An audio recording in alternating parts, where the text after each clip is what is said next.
Directly dirty শব্দটা ব্যবহারই করে। তাহলে দেখেন আপনি কিন্তু এখানে টোটালি আপনার কমন সেন্স ব্যবহার করে এইটার যে সিনোনিম এটা হবে আপনি নিলেন।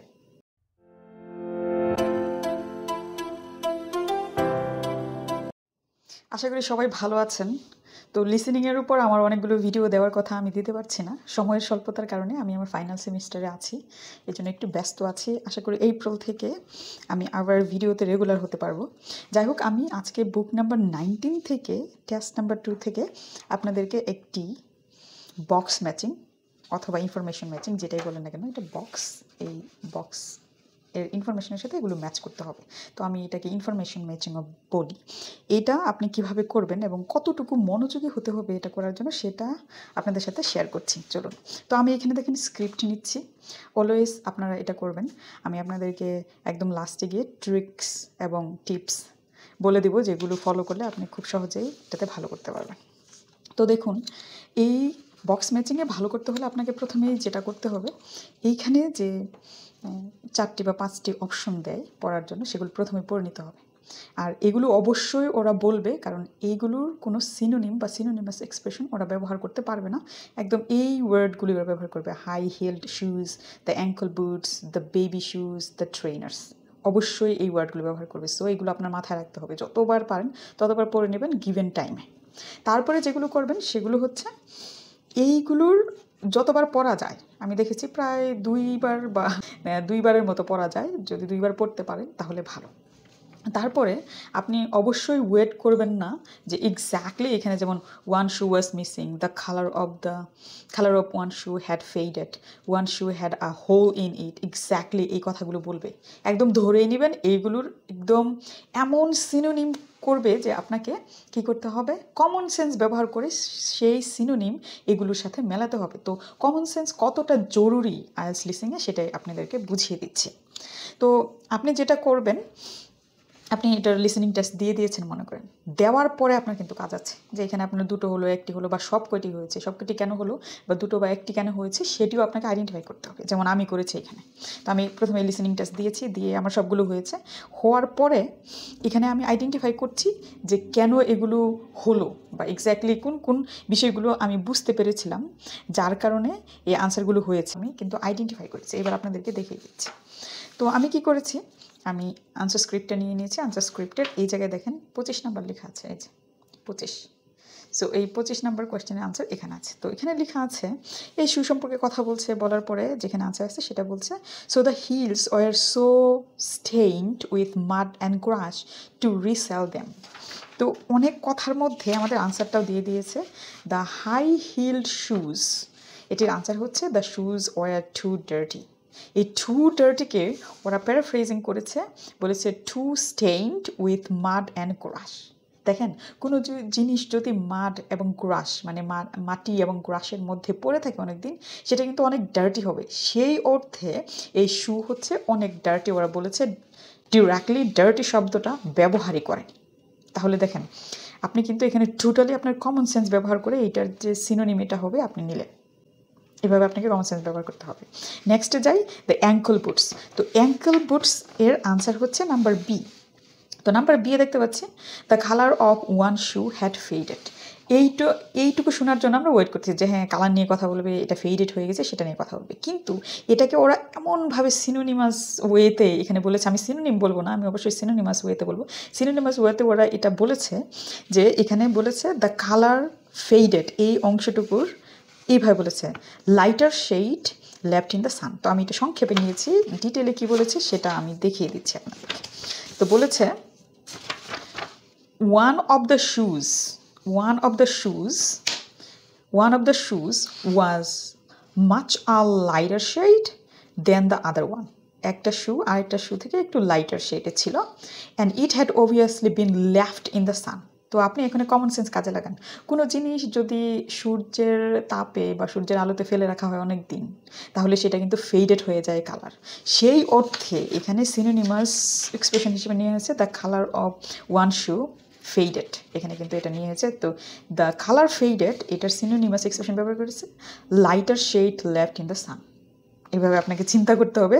সো আপনি যদি একদম সব কথাও খুব মনোযোগ দিয়ে শুনেন, কোনোই কাজে আসবে না যদি আপনি এখানে কমন সেন্স কাজে না লাগান বা আপনার ব্রেনকে অ্যাক্টিভলি না শোনান যে হ্যাঁ কালার ফেডেড এটার সিনোনিম বা সিনোনিমাস এক্সপ্রেশন দিয়েছে lighter shade and left in the sun, এটার মানে বোঝাচ্ছে এই শু অ্যাঙ্কল বুটস যেগুলো ছিল সেগুলো কালার ফেডেড ছিল। তারপর আসছে দ্য বেবি শুজ, এটা আরও বেশি ইন্টারেস্টিং কারণ এটার আনসার হচ্ছে এই ওয়ান শু ওয়াজ মিসিং। তো এটাকে এমনভাবে প্যারাফ্রেজিং করেছে, এটা ধরতে পারা is so tough, so tough. দেখেন আমি আপনাদেরকে এখানে স্ক্রিপ্ট থেকে দেখিয়ে দিচ্ছি। তো এখানে স্ক্রিপ্টে দেখেন বলেছে অনেক কথা বলতেছে, there were the red baby shoes, oh yes we are told to tie shoes together when we put them in a recycling bin, but people often don't bother. তো তখন বলতেছে you would think it would have been easy to find the other. তো it would have been easy to find other মানে এখানে দেখেন common সেন্সটা কীভাবে কাজে লাগাতে হবে। তোমাকে কি করতে হবে, আরেকটা খুঁজে বের করা সহজ হবে তোমার জন্য, বাট ইট ওয়াজন্ট, কিন্তু এটা আসলে সহজ না। যতটা সহজ মনে করা হয় যে আরেকটা শু আমরা খুঁজে পাবো, ততটা সহজে খুঁজে পাওয়া যায় না। তার মানে এই একটু ইন্ডিকেশনেই বোঝা যাচ্ছে মিসিং শব্দটির প্যারাফ্রেজিং হয়েছে would have been easy to find another, তার মানে এটা মিসিং আছে। যেহেতু এটা খুঁজে পাওয়া wasn't easy, তো wasn't, এই যে wasn't যে ব্যবহার করেছে would have been easy to find another and তারপরে যে wasn't ব্যবহার করেছে, এইখানে আসলে ওরা আনসারটি দিয়ে দিয়েছে। তো এই মিসিং শব্দটার এরকম সিনোনিমাস এক্সপ্রেশন ওরা ব্যবহার করবে, এটা কিন্তু অনেকটা হচ্ছে কল্পনার বাহিরে, এতটুকু কমন সেন্স আপনাকে বিল্ড করতে হবে। তারপরে আসি লাস্টেরটি নিয়ে, এটি আরও বেশি আশ্চর্যজনক হচ্ছে কমন সেন্স আপনার ব্যবহার করতে হবে।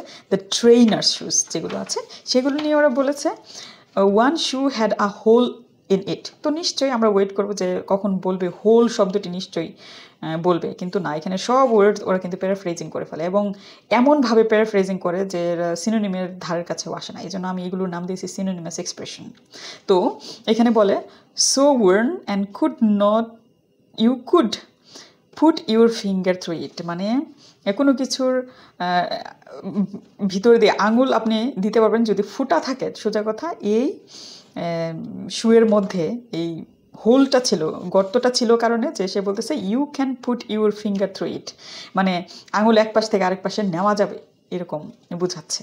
তো এইভাবে যদি প্যারাফ্রেজিং বা আমি বলবো সিনোনিমাস এক্সপ্রেশন ওরা ব্যবহার করে, তাহলে কিন্তু আপনি কি করতে পারবেন না, ধরতে পারবেন না। আপনি যদি চিন্তা করেন যে হ্যাঁ মিসিং বলবে, কালার ফেডেড বলবে, হোল বলবে, ব্র্যান্ড নিউ কথাগুলো বলবে, টু ডার্টি কথাগুলো বলবে, বা স্টিচিং এই কথাগুলো বলবে, এগুলোর জন্য যদি ওয়েট করেন তাহলে আপনার সময় নষ্ট হবে এবং আপনি কোনো আনসারই সঠিকভাবে আইডেন্টিফাই করতে পারবেন না। তাই আমি বলবো আপনি এসব বক্স ম্যাচিং বা ইনফরমেশন ম্যাচিং যখন করছেন, অবশ্যই যে বিষয়টি খেয়াল রাখবেন সেটি হচ্ছে ওরা সিনোনিমাস এক্সপ্রেশন কীভাবে ব্যবহার করছে, এবং এগুলো নিয়ে আপনাকে অনেক স্টাডি করতে হবে। দেখেন আমি কিন্তু এক্সাম দিয়ে ফেলেছি, এগুলো আমার সবই হয়েছে, তারপর আমি স্টাডি করছি যে মিসিংয়ের জন্য কী ব্যবহার করলো, কালার ফেডেটের জন্য কী ব্যবহার করলো, হোল ইনিটের জন্য কী ব্যবহার করলো, টু ডার্টির জন্য কী সিনোনিমাস ব্যবহার করেছে। তো আপনি যদি সেমভাবে চিন্তা করতে পারেন তাহলে কিন্তু আইএলটিএস লিসেনিংয়ে অনেক ভালো করতে পারবেন। তো আইএলটিএস লিসেনিংয়ের জন্য আমার ভিডিওগুলো অনেক কাজে আসছে, অনেকেই সেগুলো আমাকে কমেন্ট সেকশনে ইনবক্সে জানাচ্ছেন যে হ্যাঁ অনেকেই 7+ পাচ্ছেন, সেগুলো আমাকে বলতেছেন। এটা আমার জন্য খুবই রিওয়ার্ডিং যখন আমি ভিডিও মেক করি এবং আমার কষ্ট সার্থক হয়।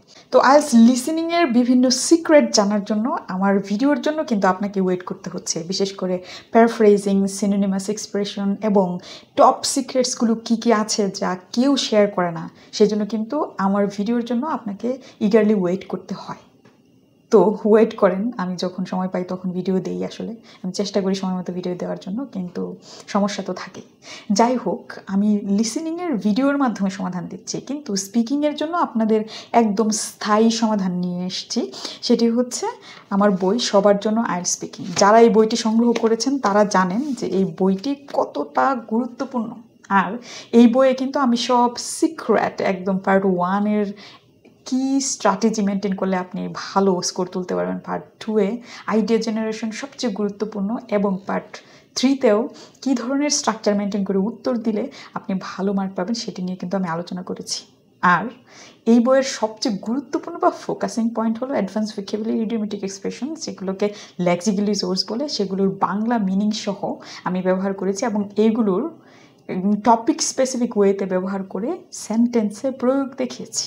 সুতরাং আইএলটিএস স্পিকিংয়ের স্থায়ী একটি সমস্যার সমাধান করে আপনি লিসেনিং, রিডিং, রাইটিংয়ে খুব ভালো একদম নিরবিচ্ছিন্ন সময় দেন, এটা আমার সাজেশন। এবং আপনি যদি আমার টিচিং স্টাইলে বিশ্বাস করেন, ডেফিনেটলি আমার বই সবার জন্য আইএলটিএস স্পিকিং, এটি আপনি অবশ্যই পছন্দ করবেন। এবং যারা নিয়েছে এখনও পর্যন্ত কেউ বলেনি যে বইটি তাদের খারাপ লেগেছে বা কাজে আসবে না। ইভেন সবাই বলেছে যে 7+ কেউ যদি টার্গেট করে এই বই এর মাধ্যমে সেটি পাওয়া সম্ভব।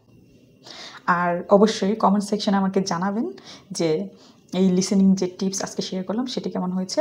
সাথে আমি আপনাদেরকে বলবো বইটি নেওয়ার জন্য ডিসক্রিপশন বক্সে চলে যান এবং আইএলটিএস স্পিকিংয়ের স্থায়ী সমাধান আপনি একদম ঘরে নিয়ে আসেন।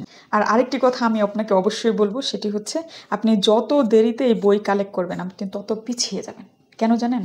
কারণ এই 7+ পাওয়া এত সহজ না। এটার জন্য নিরবিচ্ছিন্ন প্র্যাকটিস লাগবে এবং সঠিক গাইডলাইন লাগবে, যেটি এই বই থেকে আপনি পাবেন।